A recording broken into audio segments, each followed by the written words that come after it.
The following feature presentation is part of the Skywalking Network.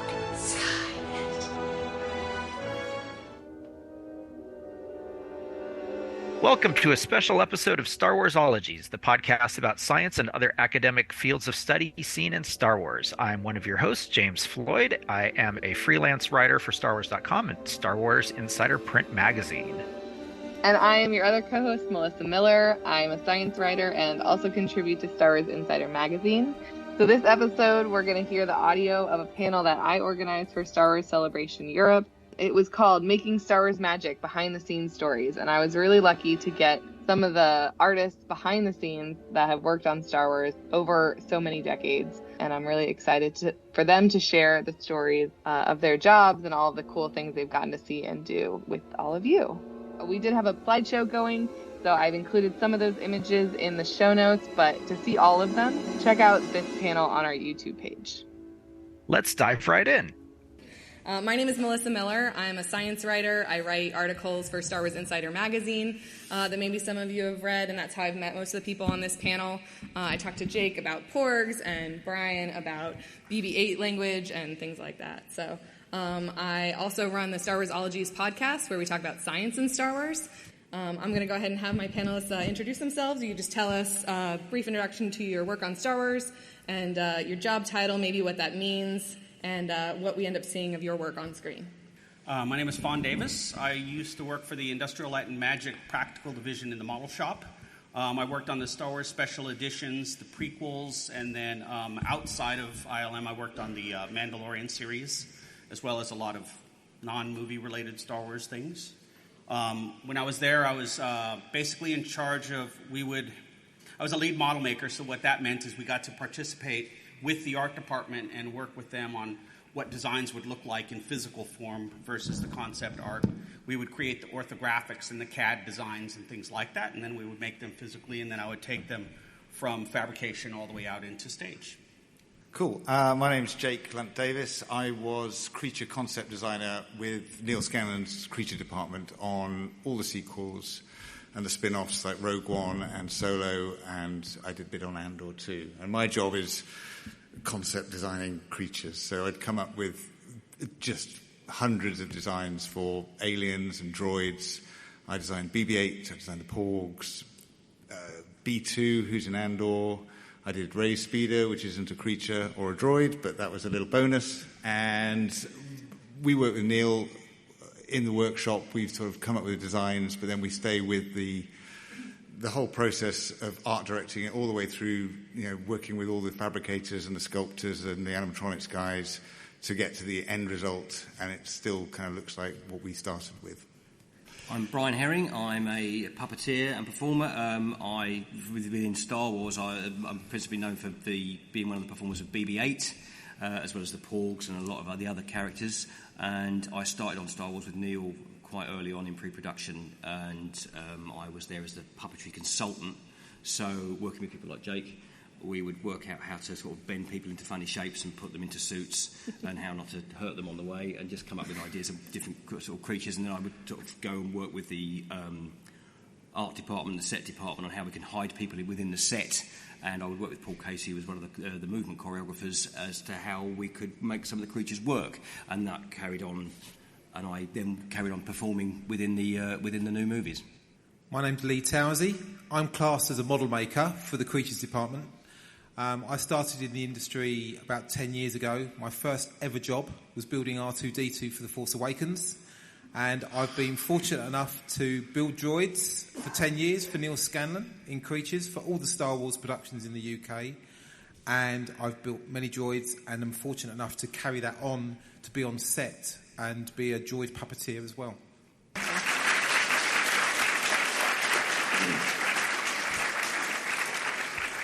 So we're definitely going to get into all of that more. But first, I want to start off asking all of you, what's a favorite Star Wars favorite memory from working on Star Wars? Maybe one you haven't already shared on a different panel this weekend.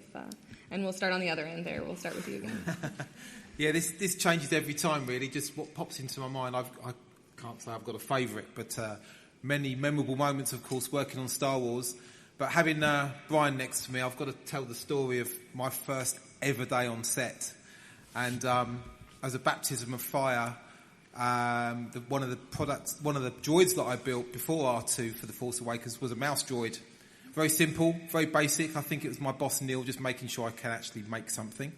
And because we were puppeteering them as well, we made 3 mouse droids, and Oliver, who was another droid builder that joined me for the Force Awakens, myself, Brian and Dave Chapman, we went on set for the first time. Brian was looking after me with Dave. We had a couple of other droids on set as well. And the scene was where Poe and Finn steal the TIE fighter in The Force Awakens with all the explosions and the stormtroopers running around. And that was in a large soundstage at Pinewood Studios. And we were hiding in shot, which annoys my wife every time we see the film, because I'm always pointing out, I'm hiding behind that crate. So we're hiding behind crates in shot, but obviously can't be seen because we're hiding behind the crates. And Brian kindly covered for me and helped me out, and Brian was driving some of the droids as well on the set, and they occasionally let us have a go just to make sure we were capable of doing it. And it was just unbelievable with all the explosions, all the practical effects going on, and stuntmen and stormtroopers on rigs being pulled across the sky, and debris dropping down on you, and you're taking cover from all these explosions. It's a fairly memorable first day on set. I've lots of really fabulous memories from it, actually. But one of the very first ones we were out in the Abu Dhabi desert, and it was hot. It was just ridiculously hot. But we were shooting the first scene where Rey rescues BB-8 from Teedo on the Lugger Beast. And we shot that over 4 nights, I think, at what they call magic hour, when the light is just right. So we had to get it really, everyone had to really focus and get that thing shot. But it was just quite nice because it was the first real thing we'd shot with Daisy Ridley, and the whole team were involved, and we were just really trying to find BB-8 and how he would work in the sand. And we were using the puppet version, and everybody was really, really focused. And it was a lovely scene to play because it was the first time that cemented the relationship between Rey and BB-8, and it was a really kind of weirdly magical first kind of meeting between those two characters that just took place in front of us over 4 nights. Mine was talking meetings. It was a meeting we had.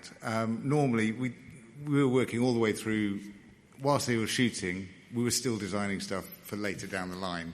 So, obviously Abu Dhabi had been up and running, and then they were back in the UK. And we'd have meetings with JJ after they'd finished shooting. So as soon as they finished, it's a wrap, we'd bundle down to the stage, and then normally we'd have a meeting in a little pop-up tent on the edge of the stage, so all discreet, and we talk about secret things. But this time, for some reason, they said, no, we're going to do the meeting right here. And right here was on the Millennium Falcon, sitting around the chess table. And there was me and Neil and Luke, who was another concept designer, and Glyn Dillon and Michael Kaplan, the costume designer, and we're all talking about Kylo Ren and Snoke. And just came out of that meeting. And everyone was just standing around taking photographs. It became this huge sort of photo. Oh, there it is. I mean, they turned it into a Topps card, I found out, which is just nuts. And, then we just came out of that meeting going, well, that was like the best meeting I've ever been to. Oh boy, it's really hard to pick favorites. I mean, like these guys, I grew up with Star Wars, so it was a really big deal to get to work on Star Wars. It was kind of a weird time travel moment to get to work on the special editions because it was literally the same movies that got me into the industry. But I have to do top 3. I'll do really quick. One was just a pyro shot in Star Wars Phantom Menace. It's the first time I ever got to work on a pyro shoot, a miniature pyro shoot. We got to blow up a spaceship. It was very different than I expected because we're shooting high speed. It was like a pop. And then the next day, it was this beautiful 3-stage explosion in dailies. Because we shot film, we had to wait for the film. And then the second would be they had me try on the C-3PO costume for some appearances. And that was a really fun moment, but my hindquarters were too big for the shorts. And they kept yelling. I was like, I can do this. And they're like, no, you can't do it. Like, I can do this. Anyway, so I didn't tear the shorts, and I didn't get to be C-3PO, but it was a fun day. And then the last is, and this was actually probably my favorite, is we got to do a group photo one day for Revenge of the Sith. We had Peter Mayhew playing Chewbacca on set that day. So we were doing all the photography with Peter Mayhew for Revenge of the Sith, and they decided they wanted to do a big group photo. So we all got to do the group photo. We're all standing outside, and we're waiting for him to come out and the other Wookiees. And it was really interesting because I thought, we see Wookiees all the time. We see R2-D2. We see all these things. You kind of get used to seeing these things around. But when Peter Mayhew came out the door, it was clearly Peter Mayhew, and he had his very, very distinct way of walking and carrying himself and his body language. And it was just like I turned into a little kid, and I wanted to yell, "It's Chewbacca!" I mean, it was amazing. So that, to me, is still, like, in my heart, a really, really beautiful moment. It was really nice. Yeah, great. Well, thanks for sharing those.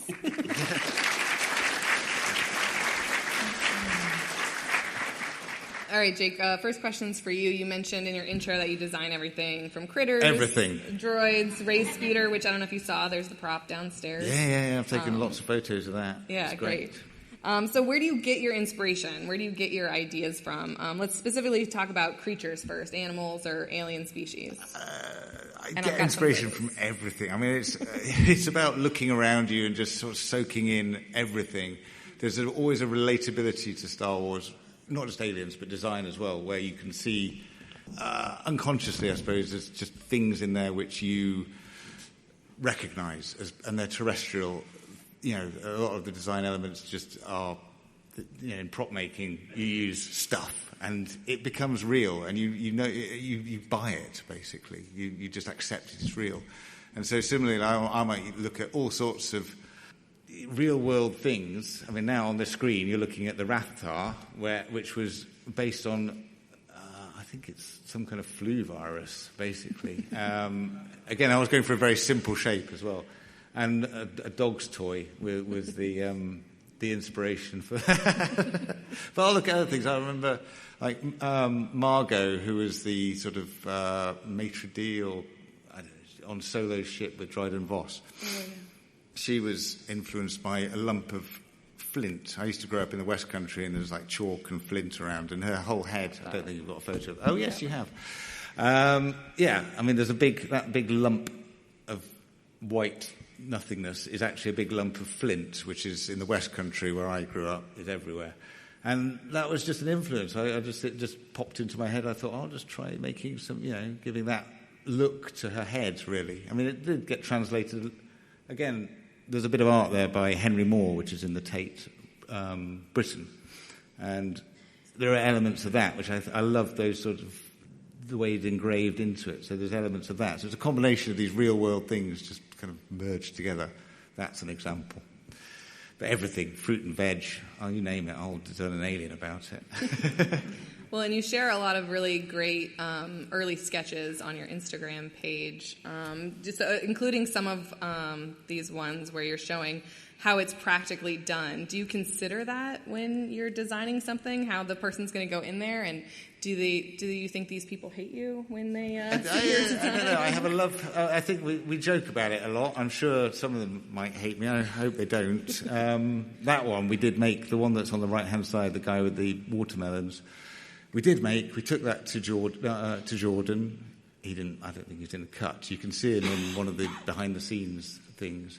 And that's a guy who's in there called Aidan Cook. And Aidan's a proper trooper. He will go for it. I think I was on another panel the other day, and they said, it was on the Creature Cantina, you were saying about how you like to, it's an hour max, and then you've got to get the guys out. And Aidan will stay in all day. But in that one, he was in this one as well. I mean, he was built into this costume. I try and make it. I mean, I come up with these ideas, and I like to sort of try and break the human form so that you lose the performer. I find that really fascinating, and if we can do that. That one again on the right, poor Aidan had his arm. He could not put his arm down, and after about 10 minutes of that, it's torture. I felt very sorry for him, but he was. Yeah, whatever, it's fine. Brilliant. Don't worry. Just everything off. But no, if I can do things like that, it's so much fun. And I think it just takes it away from just being a man in a suit with an alien makeup on or something like that, which has its place. But yeah. And this particular alien was a functional, you were just sort of given directive for this one, right? This was Bulio, the red one. Boolio was the guy, you probably all do know, but he was the guy in The Rise of Skywalker who passed the data to Poe or someone, was it? I can't remember. Anyway, he winds up being, the next time you see him, he's a head on a table. Kylo Ren has to carry him in, plonk him on a table. So the design directive there was he has to be portable. His head has to be carryable. And it has to sit on a table. So, and I didn't want to do hair. Hair's very sort of a tricky one with aliens. Some of them have hair and fur, but quite a lot of them don't, and they do look a bit weird with just hair. So on the red, he was just like, well, let's try some tentacle hair. That'd be quite cool. Yeah. It's portable. But when you plonk him on a table, you don't want the head just to roll over. So we came up with this design where he's got like two horns. Basically, his horns are stabilizers, and it's purely so that his head will stay on the table neatly and not fall over horribly and reveal his alien bloody neck. Yeah, so maybe one of the darker directives you were given, I hope. Well, Fon, as someone who had to take designs like those from Jake and carry it into the practical, what's the process from going from sketches like this to a miniature, to a model, and how often does that change along the way? It's kind of an evolutionary process, and part of the fun of working in Star Wars is you get to really immerse yourself in whatever subject matter it is that you're working in, and you get to take concept art, which usually just shows one side of something, and you have to be kind of understand the vocabulary of that design enough to do everything that's not on the artwork, what's on the opposite side of that drawing. So a lot of times the first thing we would do is we would do orthographics, which means, side, top view, and all that kind of stuff. We would do CAD frequently to try to get buy-offs on what direction we want to take things, and then we would figure out how to physically create these using every medium you can imagine and every type of material you can imagine. So we had sculptors, machinists, electricians, mold makers, carpenters, electronic engineers, just every kind of trade you can imagine, all working together in different phases to create these builds. So we'd start with usually the skeleton of something, the inner parts, and then build out from there, and then the painters always got squeezed at the schedule at the very end. These are some parts from The Mandalorian. We did these for the Season 2, the Ice Spider episode, which a lot of people either love or hate. But we did for this, virtual production is a unique thing. So what we did for this is we built a full-size baby Ice Spider so they could put it in the volume with the LED wall. And what they have to balance the lighting from the Ice Spiders on the wall to the one that's in the stage to make sure everything looks realistic. So that's a lot of times why we'll make those reference models. So this one, even though we made the full-size Ice Spider, you won't see it in the show. It's strictly for the production and for the visual effects. And then we made lots and lots of legs to litter about the spaceship and the surrounding landscape. I've got some of your throwback pictures in here too. That was a fun one. When we worked at ILM, we got to now the Lucas archives are considered Skywalker properties, so they don't actually use any of the stuff from the original series in the newer movies and the newer shows. All of that stuff that you see has been recreated very faithfully to what was in the archives. But when we were shooting all this stuff with George Lucas, it was before Disney bought it, we would go to the archives all the time and grab things, and we would have to restore them either for touring exhibits or for the films. So we got to work on a lot of really cool things. This was the Star Destroyer that went out on its first exhibit, and it's on a metal stand, and it was in a truck that went across country and back, and it made it across country to the exhibit, but on its way back, they opened the roll-up of the truck, and the post that holds it up was sticking out at the top, and it was on the floor. So we actually spent many, many weeks. We had Ziploc bags, sandwich bags, full of all the greebles and lots of photographs because we wanted to make sure everything went back in the exact same spot it came off. So that was quite the hefty project. Oh, and this is my favorite picture ever. This was the first time I was ever in Cinefex magazine. For model makers at ILM, that's always that's like a milestone or definitely a moment in your career that's good. But this was the Federation hangar. This is the same hangar that we blew up the Republic cruiser. I think I've got those pictures, yeah. Yeah, so that was my first pyro shoot that we ever did. That one was really amazing. I referred to it earlier. It's very exciting when they shoot high speed because the camera screams. It's so loud because it's film and it's shooting the film through so high speed. And Jeff Herron was telling me about what the shot was going to be. And I'd never done one of these shoots, like I was saying before. So when we heard the pop and I just saw a flash and the ship was gone, I thought it went terribly wrong. And so that's when I walked up to Jeff, our pyro guy, and I said, so are we going to do that again? He goes, oh, maybe. We'll have to see how it looks tomorrow. And I'm like, it looked terrible. And then the next day we went in and we saw the shot, and it was the 3-stage explosion. And, yeah, it looked beautiful. It's in the movie. But, yeah, and you could see Tori Belici's arm right there. Oh, yeah. All the Mythbusters worked at the model shop when we were there. So Tori and I were both cleaning up the mess after that one. But, yeah, it's a really, really fun process. It's always a team, too. It's very, very rare that model makers work singularly. So we have, like I said, a lot of trades. So everything we do is very much a team-oriented thing. We work with all the different trades. I was a generalist, which was unusual for ILM, which is why I was able to work as a lead and work from kind of with the concept artist all the way through shooting on stage. But we did, it was a lot of fun. A lot of blowing up of things, which I highly recommend if you ever get a chance. With professionals, of course. Right, yeah. I always have to add that. Well, was anyone in the Creature Cantina panel yesterday that Brian hosted? That was great. Excellent. Maybe, Brian, you can give us sort of a brief version of that since you're in charge of the puppeteering.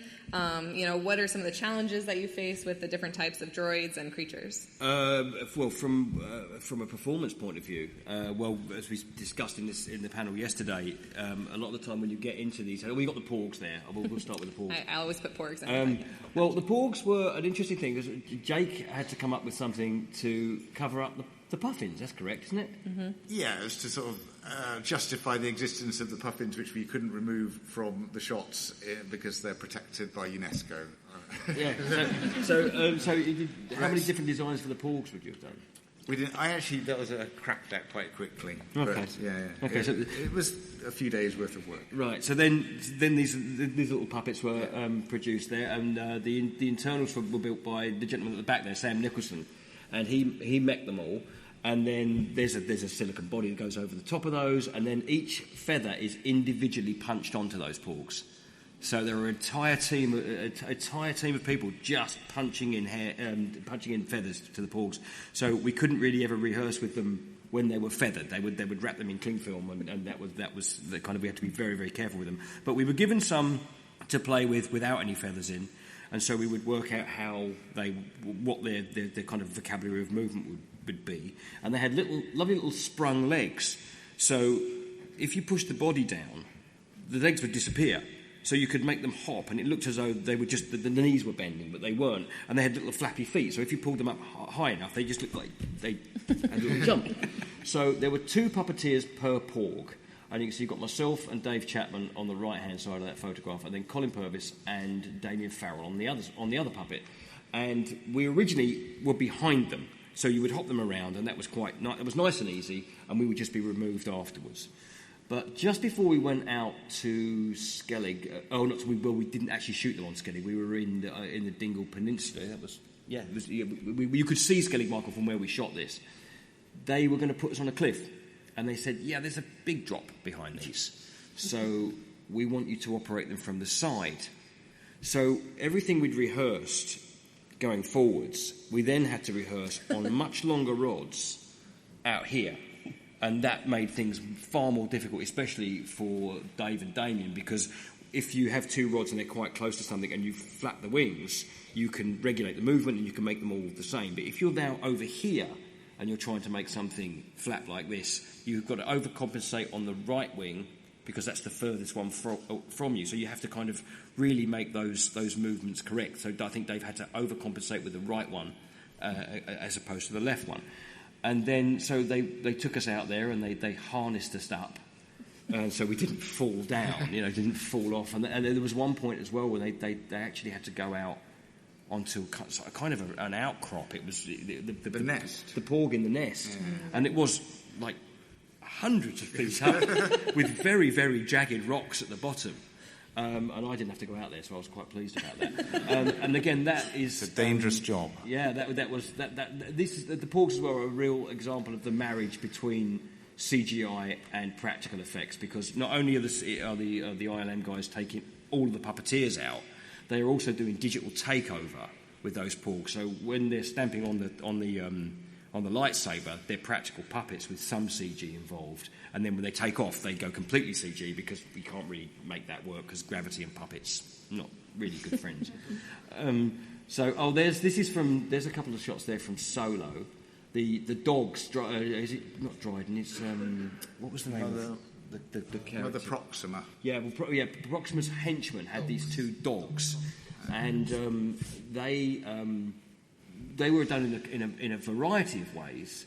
There were actual real dogs in costumes who have an absolute ball doing this. I'm told they get the animal trainers in, and they take great care of the dogs, and they train them over a very long period of time.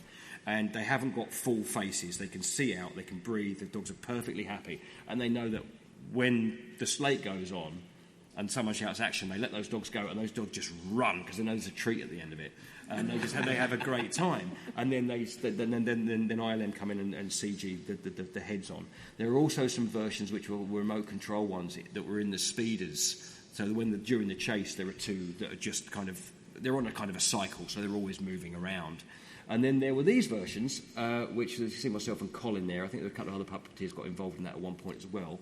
And so there's a bar between my legs. I have my feet on that, and by kind of pumping that bar up and down, I can make the puppet breathe. And then I've got this kind of I think it's a three-way joint there that will move the head. And so you can turn it and move the head around. And so you could just operate that puppet, I think, on your own. Oh, there was somebody else on the faces, so someone else was doing the animatronic, the jaws for that. And then Proxima on the right there, although I'm the only one in that picture on that particular shot, there were 2 on ropes either side. Myself and Damien were in the water doing the hands. There were 2 people on the face. I think somebody was running the animatronic arms, and then there's a guy, Liam Cook, is at the back. Now, Proxima, as you can see just at the top there, was on a great big boom arm. And Liam, he's a big old lad, and so he was up there, and he's doing a lot of the gross body movement for that, so he can move the head forwards and backwards, and he can really swing that thing around. And there were also 2 other members of our team, lovely Steve Wright and Josh Lee, were in the water with us. And there was that. Now, because that came out of the water, that puppet was in a 30-foot water tank. So it had to disappear into 30 foot of water. So I'm standing on a grate there, but just in front of me is a great big hole in that for the puppet to disappear into. Now, when the puppet would swing left or right, we'd have to go with it. And I would end up going over that hole, and I would just get dunked in, which is why Steve or Josh were just behind me, so every time I went under, they just grabbed me and pulled me back back from the water, and then they just removed us all from the water afterwards, and they did a plate for the water. And there was also 2 guys doing smaller versions of Proxima, weren't there? And tentacles. Who else was? Who else was on? I can't remember who else was on set. Everyone. Everybody was on. The whole team were out for that one. It was insane. All in their wetsuits. Yeah. And there's the little fella. So that again, that's a typical day in Jordan. There's a C-3PO, BB-8, some random man in green, and Chewbacca.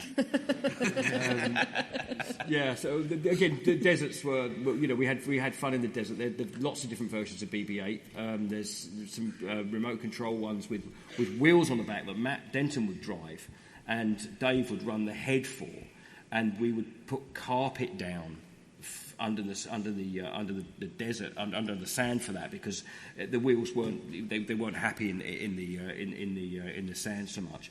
But we did discover that really, if you on sand, just get the manual, get the puppet version out, and have me run like. I mean, you would use different setups for different. You know, if you're doing close-ups, you're doing one thing. If you're doing a big wide in sand, you're doing, there's this remote control one. There's the freewheeling one. Exactly. There's there's one with a plate called the wiggler, which it moves around. The bodies move and the heads move.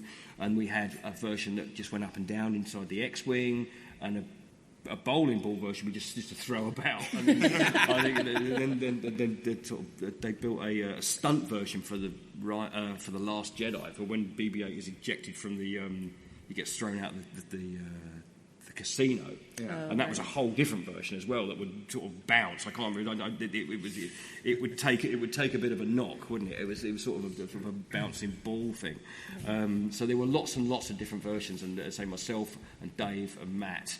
We were mostly involved in the performance of that, but there was one shot in The Last Jedi where BB-8 goes down into the back of the X-wing, and there were 5 of us doing that. Mm-hmm. So I was on the head for it. Dave was doing something else. Matt was somewhere else. Giles was with us. We had and people. Matt was calling out the numbers, and so that shot is a practical shot. There's a couple of bits.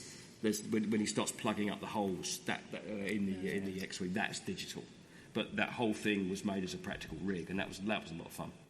Well, you've sort of answered the question that I was going to ask Lee next, which was, why is there a need for droid wrangling? It sounds like if there's this many different versions of BB-8, that sort of leads into it. I don't know if anyone was in the steam room yesterday and saw some of the new droids that Lee showed off.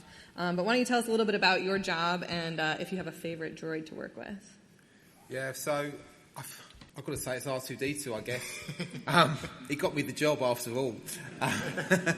I'm very used to, or originally was very used to just puppeteering R2-D2 as a fan, because I built my own R2-D2 first before I was in the movie industry, and it was quite easy then because you just walk along with it, and you get a pat on the back from people now and again, and admiring your robot that you've built and brought along to events like this. But because of that, Kathleen Kennedy asked me to get involved with another builder, and that's how we ended up making the R2s for the Force Awakens. So that was very fortunate to get into the industry that way, just because of a hobby of building my own R2. However, being on set was very different because you've got to hide away, as I mentioned earlier, behind crates and whatever it is to make sure you don't get in shot. And you've got to learn to use monitors as well, because sometimes you can't. I would always prefer line of sight when I'm puppeteering a droid. It's always easier to see what's going on around you, and even if it's not in shot, maybe a performer is just going to walk into the path of R2-D2, so it's better to just get a full perspective of the scene that's going on. But otherwise, if you can't get line of sight, you have to watch it on a monitor, so you're just getting what the audience is getting to see. So then you've got to anticipate someone coming on. You've got to be more aware with the drive that R2's taking the path. You try and just warn everybody on set where you're going, basically. And in addition to that, as a hobbyist, I was doing everything myself. I was driving R2-D2, I was puppeteering his head.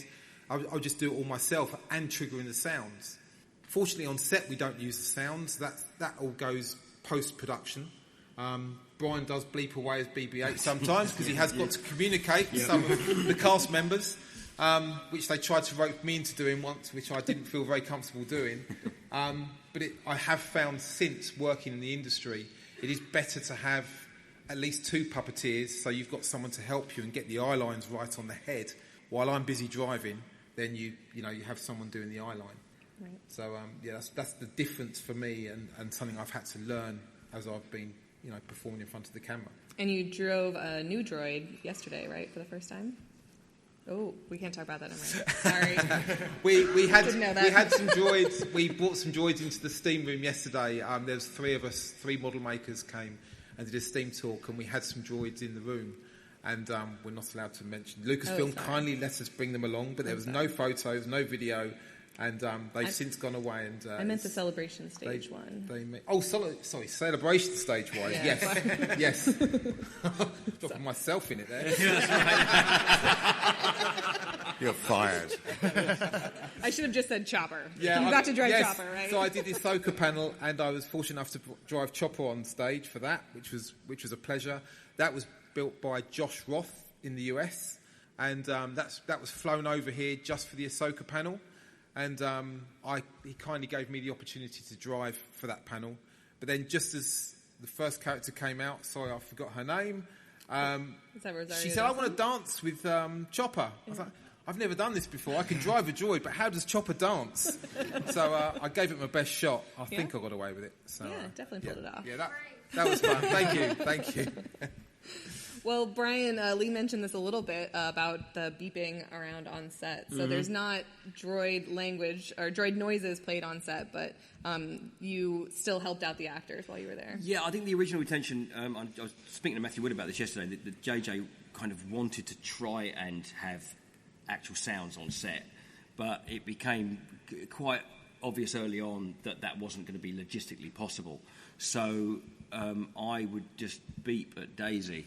And so she'd ask it questions. And originally I did something completely different. I remember having a very surreal meeting because, like all of us, I was a Star Wars fan first, so I was aware of Ben Burtt's existence, just walking around banging wires. That's apparently what he does in the house. He just bangs things to see what they sound like. But I had a meeting with Neil Scanlon, Ben Burt, and Matthew Wood, and I didn't know Matthew at the time. And Ben Burt said to me, well, what do you think it sounds like? Which is a really weird question for a Star Wars fan to be asked by the man who came up with the sound for the lightsaber. And I said, well, I think it probably sounds like R2-D2, but a little smaller. And so I did a couple of little bits there, and they said, you probably won't be able to whistle because of the microphones and this sort of thing. So I came up with this little noise. And then I did that when we did various bits of dialogue. And I didn't know what he sounded like until I saw the film. And it was very different from what I'd been doing.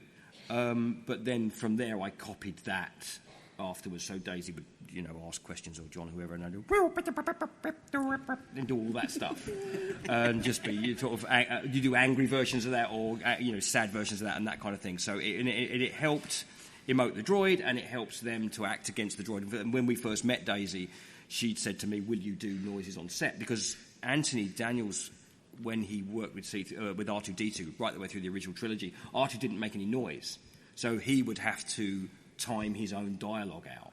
So Daisy kind of wanted something to work off of. So that was how I wound up beeping at Daisy Ripley.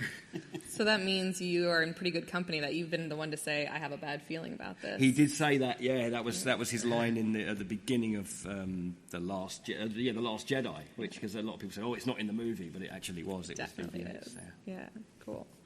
Well, Jake, why don't you tell us a little bit more about designing droids? You designed one of my new favorite droids. Yes, B2, who you can just about see, because he's red, I guess, in the middle, but he's a sort of weird cylinder at that point. And I get a very minimal briefs a lot of the time. I think the brief here was Bulldog, which didn't really go anywhere, but I tried it. At the top, there's Tom and Jerry Bulldog. There's that tenacity of a bulldog, he's like a tough little... So some of that character probably does come through in the end. But I did start off very, very literally on the left-hand side. And the other part of the brief was he was like a Swiss Army knife. He was a little utility droid, really. So I was looking at things like industrial machinery, and he's got a very heavy look to him. Basically, I worked with BB-8 and DO and B2. I worked really closely with the designer, animatronics designer Josh Lee, who sort of led the animatronic build and designed it to make it all of these things work for real on set. And I was coming up with ideas here for sort of like sliding. We had these big discussions. Again, it's me, Josh, it's Neil Scanlon, and a team. It's not just me. We're all sort of coming up with thoughts and how can it, ideas, and we're talking about, this sort of idea for this barrel of sliding utility compartments that can rotate and come into place. And it kind of did end up doing that. I think don't see a lot of it in the show, unfortunately. But he does. Everything rotates, and elements will move from the bottom up to the top, and he's got this little flappy drawer which opens. And again, it all works because, I don't just draw it and it happens. I have these long conversations with Josh, and he's going, well, we've got X amount of space for certain amounts of mechanics. He gives me all these parameters to work with, and then I have to sort of like change it all a bit to make, so it's a two-way thing, or it's a big group effort to get to the end. This is just part of the process. You saw some like the early concepts. This is much further down the line where I'm getting into the minutiae of tiny details. We could dents and scratches, and we did. For these major characters, we do hundreds and hundreds of variations, which we constantly have to share with the director and get approval on. So there's wheel with Dio. I did like dozens of tire designs, dozens of trim designs. Every element has to be sort of approved on these major characters. And again, here we did. This is me looking at Dio. Hey JJ, which wheel do you like? And it gets sometimes it gets a bit mind-numbing. I mean, sometimes we really have to edit our own, we show about, internally we go, right, okay, we've got, 30 ideas, let's condense that down to 10, because otherwise their minds are just blown and they can't make a decision. Yeah, well, I'm always amazed how much personality the droids have in them. So, especially with Dio, I really love seeing your concept art that started with rubber duck, it looks like. Yes, that was, I don't know why somebody said a rubber duck. Somebody said, he's like a rubber... I can't remember. They just said he's like a little rubber duck. They wanted him to be this cute pet. Again, I will literally draw those ideas first just to see if ideas can spring from that. So it's a starting point. It's a conversation starter. And then that top left page is literally the first page I drew. And you can sort of, with the duck at the bottom, but you can sort of see, the top right, the genesis, the head is there. The ball shape. He wasn't a ball at that stage, but it did become this rolling wheel, which, again, the rolling wheel came out of the animatronics department. Josh and I don't know, I think Matt may have been involved in that as well. We're putting together this... they presented this idea that it could be a wheel. And I didn't know they could do that. I was like, great, we could do that. And JJ loved that. So we went through hundreds of iterations of different heads on wheels. But it came down to this very simple... Again, it's simple silhouettes. He's a triangle on a circle. And that's kind of what worked. And just one other thing about it. In that bottom left-hand corner, there's a little... I like to do these little kind of cartoon sketches of a character where I can just play with personality that I don't know, maybe it informs you guys. I don't know. But at least it's another conversation. We can look at ideas for how... they're very extreme and they're very cartoony. But it's like, oh, look, here's Sad Dio, and there's Sad Dio, second, top number B, I think. Happy Dio bouncing on the spot, things like that. Whether they ever get translated to screen, I don't know. But it's just I draw big, and then it all goes a bit smaller as these guys come in and make it happen.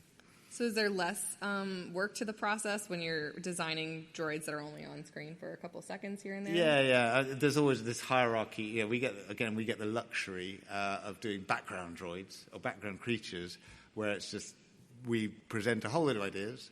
They're all stuck up on a board. Director walks along and goes, well, like that one, that one, that one, that one. I think George used to do little X's or something like that, didn't he? There's a special thing for... It's stamps. Stamps. We had Post-it notes, far more pedestrian.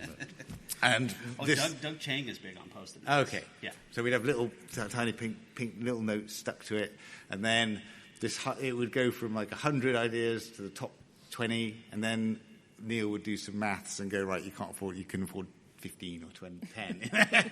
So there was always financial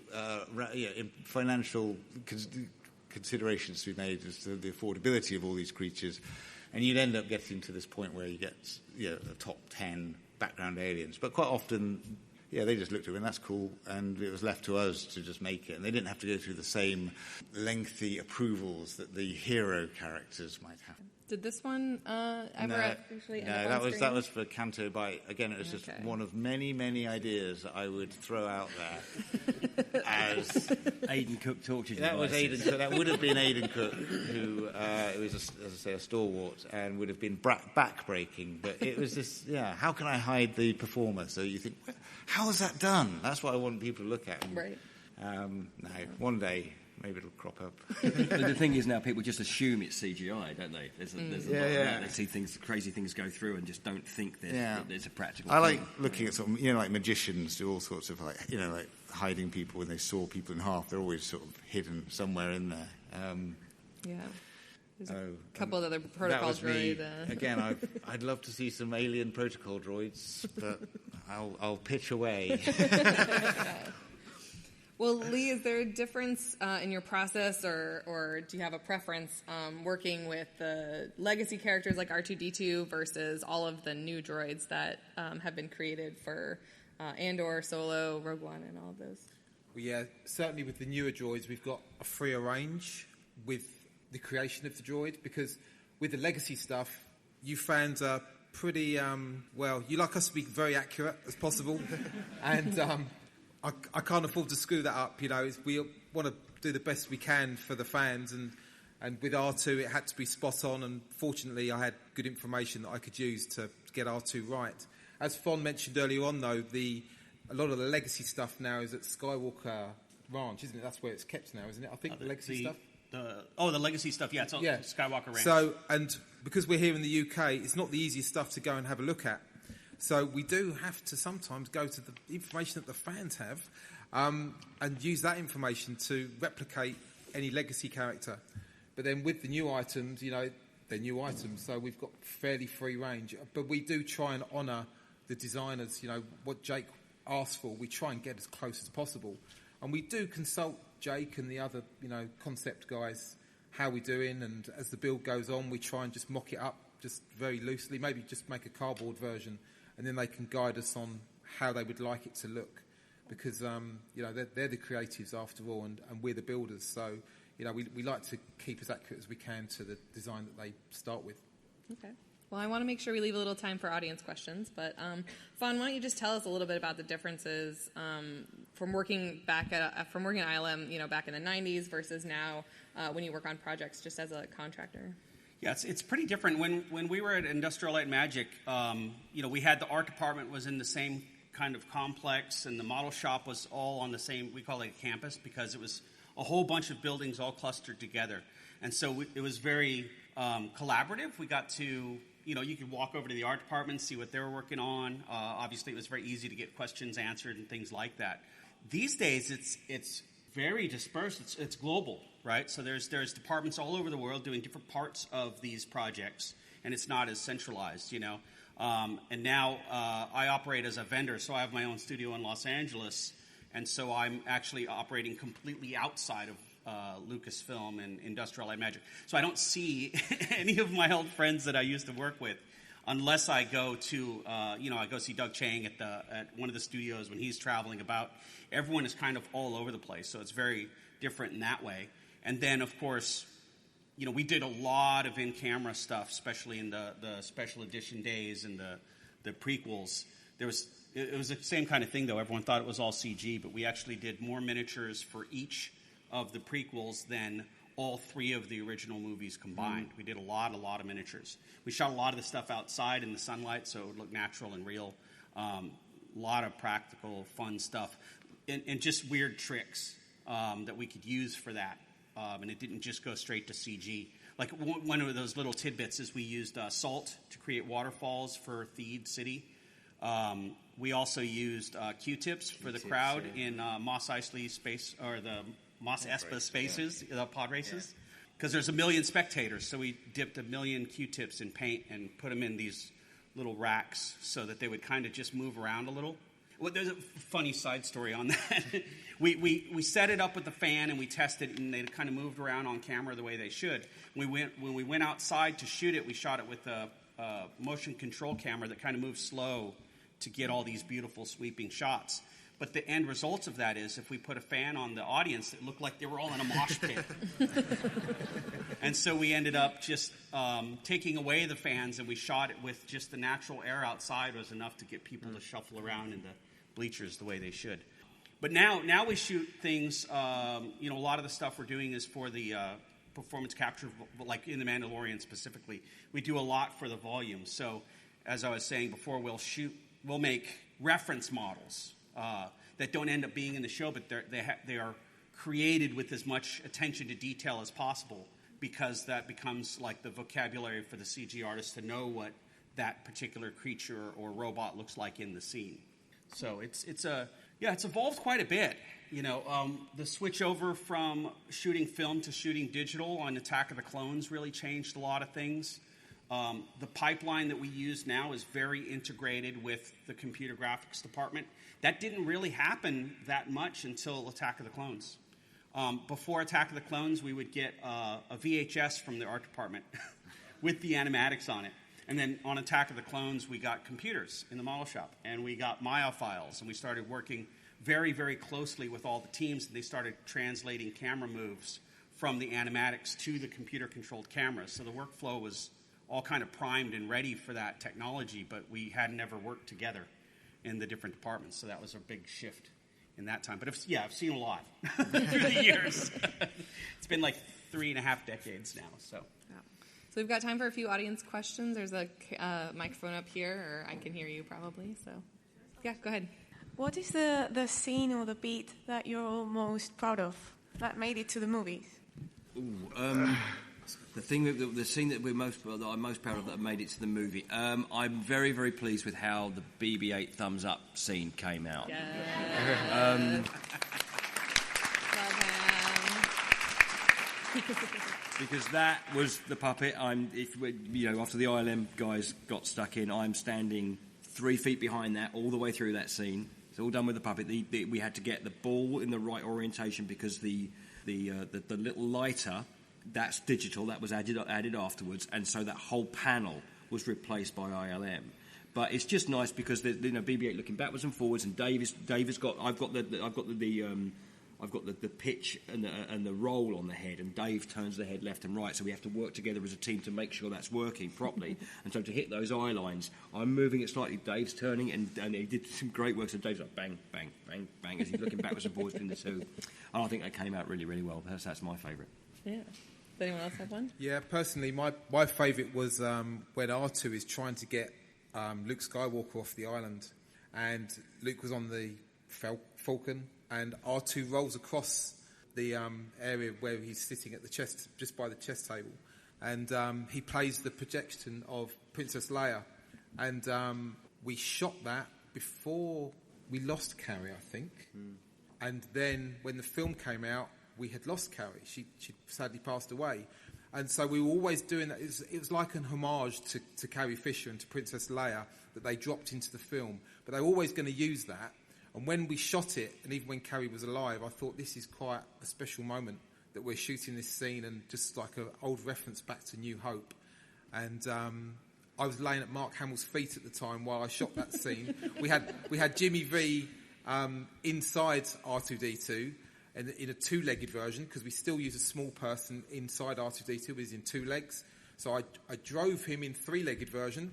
Then we swapped the R2s round, put Jimmy V in the 2-legged version to turn and play the projection, but it was such a shot, and it's so tight in the Falcon that I didn't have anywhere else to go apart from at the feet between R2-D2 and Mark Hamill. So that was very memorable and quite a special scene, I feel. Thank you so much. Thanks. Next question. Hi. You guys are all great. I particularly love B2 as a new character. And as a massive emo, I was wondering if that had any inspiration behind the name and his personality and the design. The names, so often, we don't know until much later, further down the line. He was just like a code name for a very long time. So I hate to know. He became, maybe I gave him some emo essence. I don't know. But he was called Buzz on set. We always referred to him as Buzz. Yes. So we didn't know.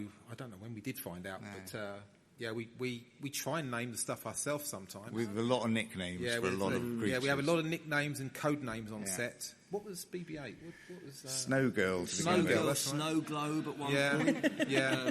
I'd named BB9E. I started calling it BB Hate quite That's early right. on. BB9E was the black ball was BB Hate. BB Hate, yeah. BB Hate. I like to think these are fellow we created... Is that emo enough for you? Yeah. Great, thank you.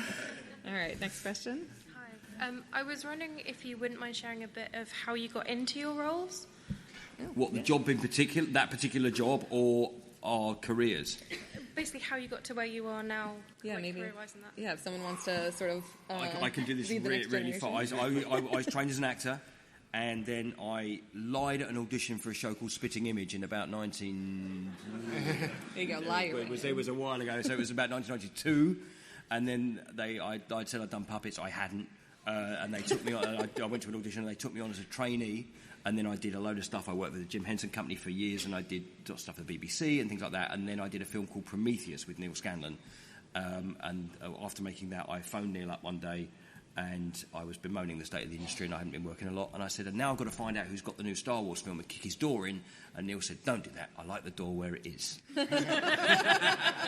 Don't worry, I'll find you something. And boy, did he. Yeah, nice. Fon, I think you had a slightly more wholesome, less threats and lying version. No, for me, I was doing carpentry. I'd always had my eye on working on Star Wars movies since I was very young. And basically, I went to all the scenery shops in San Francisco where I lived to try to get a job, and they all asked for a portfolio, and I didn't have one. So I just went home and started building things and taking pictures of them, and I came back and I said, here's my portfolio.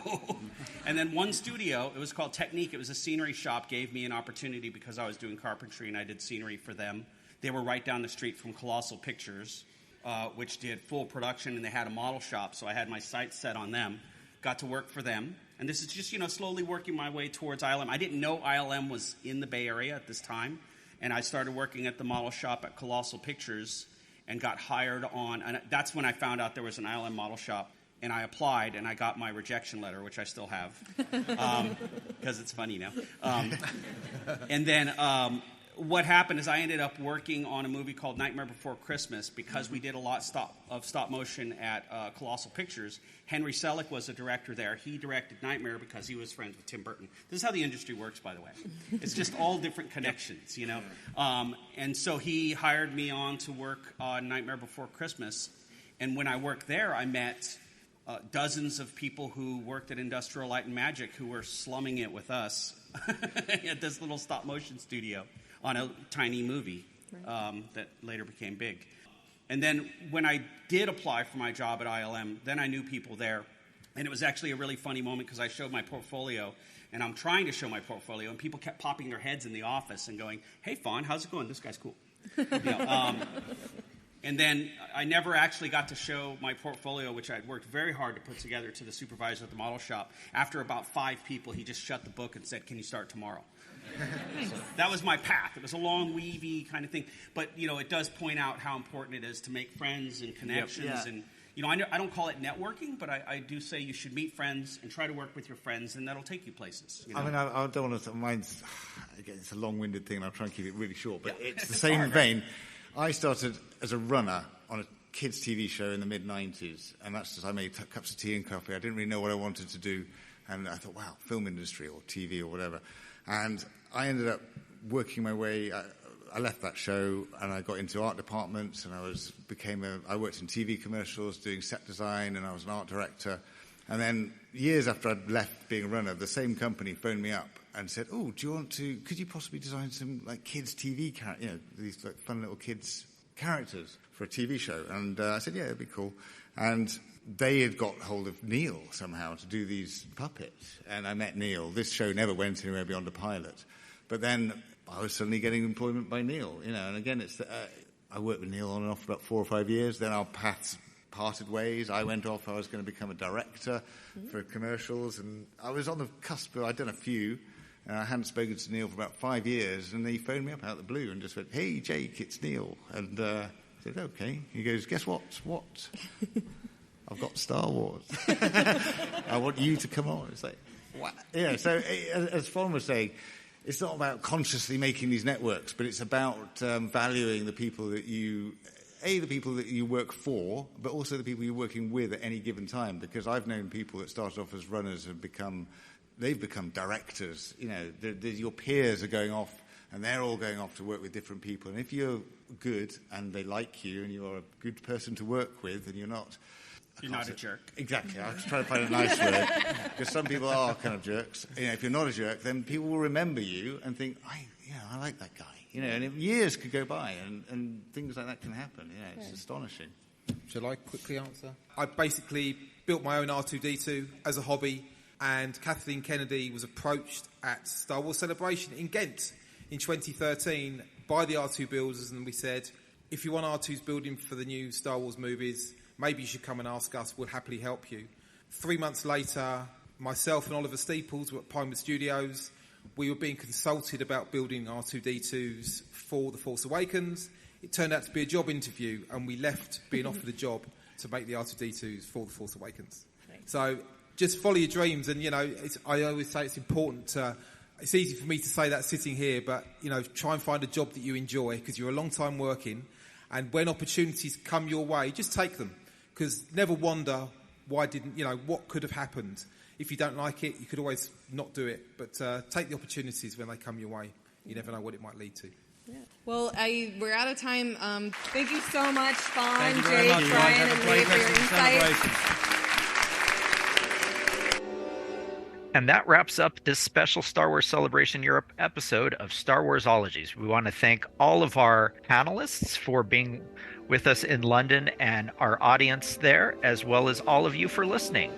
Are you looking for the links we might have talked about? Check out our show notes page available at skywalkingthroughneverland.com/star-warsologies. Also check out our YouTube channel where we post the episodes with the related visuals like the slides from this. If you have an idea for a topic for Star Warsologies, or you know an expert we should interview, let us know at Star Warsologies on Twitter and Instagram, or at starwarsologies@gmail.com. That's StarWarsologies. And we also have a fan group on Facebook, Star Warsologies Podcast Fan Group. So join us there to chat with us and your fellow listeners. And tell your friends, and rate, review, and subscribe to the podcast on your favorite service. No topic is off limits, even figuring out how the binary language of evaporators is different from the binary language of load lifters. We are part of the Skywalking Network, where you can also find a variety of other great shows about Star Wars, Disney, and Marvel, including the Neverland Clubhouse and the flagship show Skywalking Through Neverland. There's also a YouTube show, Today in Star Wars Histories. You can find all of these shows at skywalkingnetwork.com. See you next time on Star Warsology. Celebration! Woo! Yes.